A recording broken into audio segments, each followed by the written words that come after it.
ফাটা কান্না কখনো তারা বুঝতে চায়নি এবং বুঝতে চাচ্ছে না।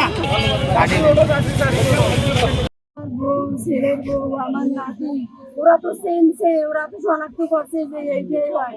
তারপরে ওরা ডিএনএ টেস্ট করার জন্য এরা গড়িমসি লাগিয়ে দিচ্ছে কেন?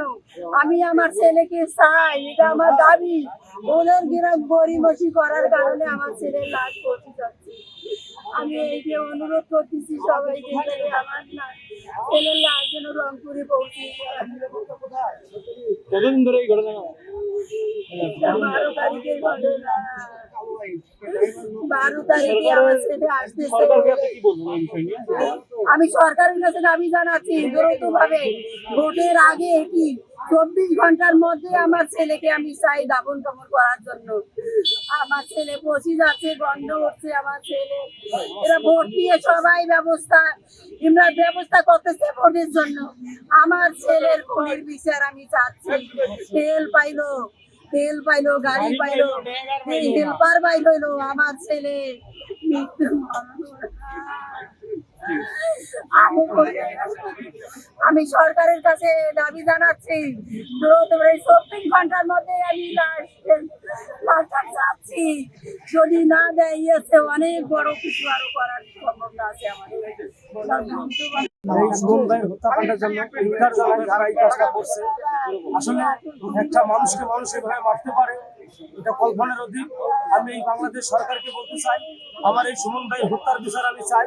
এবং আমরা এই নির্যাতিত মানুষ শ্রমিকের পক্ষ থেকে আমি বলতে চাচ্ছি, যদি আমাদের ভাইকে 24 ঘন্টার মধ্যে দেওয়া না হয়, তাহলে সেক্ষেত্রে আমরা মানববন্ধন করবো এবং রাস্তা ব্যারিকেড দেবো। এবং আমার ভাইকে আমরা যেন 24 ঘন্টার মধ্যে দাফন কাফন করতে পাই। এবং আমার ভাইকে যারা মারছে, আর 24 ঘন্টার মধ্যে আমার ভাইকে যেন যারা মারছে তাদেরকে যেন আইনের আওতায় নেওয়া হয় এবং সঠিক জেলে বিচার করা হয়। আমরা ড্রাইভাররা নির্যাতিত, সব জায়গা থেকে নির্যাতিত, সেই নির্যাতিতটা যেন বন্ধ করা হয়, এটা সরকারের কাছে আকুলভাবে আবেদন। তাকে গাড়ি থেকে নেমে তাকে এইভাবে হত্যা করে পুকুরের ভিতরে কচুরিপাড়ার নিচে ঝুলিয়ে রাখছে।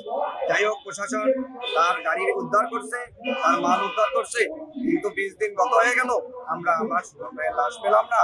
সুমন ভাইয়ের লাশের জন্য তার স্বতন্ত্র এখানে গিয়েছে, আমরা 101টা এভিডেন্স দিয়েছি, তার স্ত্রী এখানে এভিডেন্স দিয়েছে যে এই লাশ আমার স্বামী, কিন্তু তারপরও প্রশাসন গড়িমসি করতেছে, কেন লাশ দিচ্ছে না?